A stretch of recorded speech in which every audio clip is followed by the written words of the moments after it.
¿Qué tal amigos comiqueros? Bienvenidos de nuevo a un nuevo episodio de esta serie Los Cuentos del Vigilante, que vamos a continuarla como lo anunciamos en nuestra publicación de la previa al especial de Halloween, Los Monstruos de Marvel.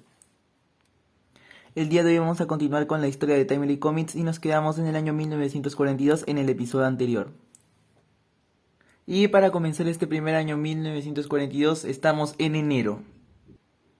Y aquí en el Daily Mystery Comics número 8 aparece Jod Watkins, y que Jod Watkins era un teniente del ejército británico aparentemente muerto por el fuego de una ametralladora de un avión alemán. Tras sobrevivir milagrosamente, Watkins aceptó pasar al otro lado de las líneas enemigas a fin de combatir a los alemanes y motivar a los pueblos conquistados en Europa a alzarse contra el invasor. Adoptó la B del signo de victoria y en la década de 1990 en el cómic Thunderbolt se explica que Watkins tuvo diversos ciudadanos B como sucesores. Y otro hecho importante sucede en abril de ese mismo año 1942, en que se cambia la temática a los cómics de humor y comedia. Como podemos ver, este Joker Comics número 1 de mes de abril y el Comedy Comics número 9, que este es el primer número, pero ustedes se preguntarán por qué es el número 9, y es que la revista anterior que comentamos, Daily Mystery Comics número 8, fue cancelada y al siguiente número se mantenía la numeración, pero se cambió el título a Comedy Comics e incluía historias, como ya les dije, de comedia y humor. Y en julio, en el Crazy Comics número 8, en el Crazy Comics número 1 aparecen Siggy Pig y Silly Seal, que en la década de 1940 fueron una de las mascotas que tuvo Timely Comics. Aquí podemos ver a la derecha una portada de sus cómics, aunque este sería ya una edición posterior en unos años más adelante. Y tenemos que en invierno se da el debut de Miss Fury. Era bastante raro que una mujer dibujara una serie de aventuras, ya que fuera en tira o TVO, pero en 1941 la historietista Terry Mills creó una tira de periódicos sobre la mundana Marla Drake. Drake era la luchadora contra el crimen llamada originalmente Black Fury, pero que pronto fue renombrada a Miss Fury.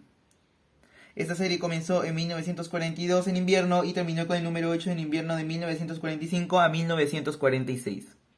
Y también tenemos que en el Capitán América Comics número 11 es cuando Jack Kirby y Joe Simon salen de la colección y esta pasa a mano de diferentes escritores, aunque ya nunca volvió a ser lo mismo y la serie ya se sintió con un estilo diferente ya que no contaba con sus creadores originales. Y también tenemos que la portada del USA Comics número 4 presentaba al comandante Liberty combatiendo a los japoneses y un disco en la esquina superior derecha rezaba "Recuerda Pearl Harbor", ya que hace un año se dio el bombardeo a las costas norteamericanas por parte de la flota japonesa. Y para finalizar este año 1942 tenemos que la única interrupción en las 3 décadas de servicio de Stan Lee como editor jefe se produjo cuando se alistó en el ejército como voluntario en 1942 al entrar en Estados Unidos en la Segunda Guerra Mundial. Entonces, dado que la nueva moda en el cómic eran los animales cómicos, el dibujante Vince Fago, que había trabajado con Lee en Siggy Pig y Silly Seal, asumió el cargo como editor en jefe. Y así llegamos al año 1943. Y tenemos que en enero el historietista Basil Wolverton crea a la revista Powerhouse Pepper. Este personaje fue presentado un año antes en el Joker Comics número 1 y fue tanta su popularidad que consiguió su propia cabecera, aunque lamentablemente esta solo duró un número. Este personaje era un boxeador con una fuerza sobrehumana, un poco tonto pero con un corazón de oro. Y en febrero, en el Kid Comics número 1, aparece el Capitán Maravilla. En la historia de origen del Capitán Maravilla, con guión de Otto Blinder y dibujos de Frank Giacoia, el profesor Jordan tenía la fuerza de un saltamontes y la solidez de una medusa, hasta que quedó expuesto a los vapores de su fluido maravilla experimental. Este le proporcionó la fuerza de 12 hombres y como Capitán Maravilla no tardó en salvar su ciudad del supervillano llamado Mr. Muerte, pero la serie del Capitán acabó con el siguiente número de Kid Comics. Y el mes siguiente, en marzo, en el Comedy Comics número 14, aparece Super Rabbit, que era inevitable que la moda de los cómics de superhéroes pasara un poco y se fuera un poco de lado, y comenzó la nueva moda de los animales cómicos y las historias de humor. Y más adelante, un mes después de la creación de este super conejo, se haría la creación del Bugs Bunny de los Looney Tunes. Era curioso porque en ese entonces había muchos superhéroes o personajes que eran conejos.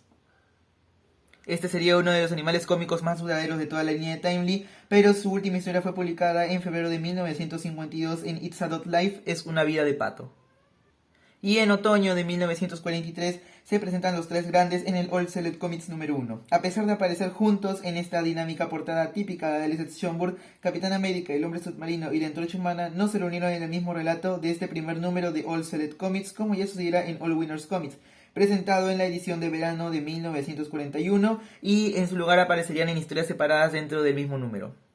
Y ya para finalizar, en noviembre de este año 1943 tenemos que en el Marvel Mystery Comics número 49 se presenta Miss América. El famoso concurso de belleza Miss América se inició en 1921. 22 años después, Timely creó su propia Miss. La similitud entre esta nueva heroína y las bellezas del concurso era solo nominal. Sus creadores, el guionista Otto Brinder y el dibujante Olga Brell, pretendían en realidad que su heroína fuese la contrapartida femenina del Capitán América.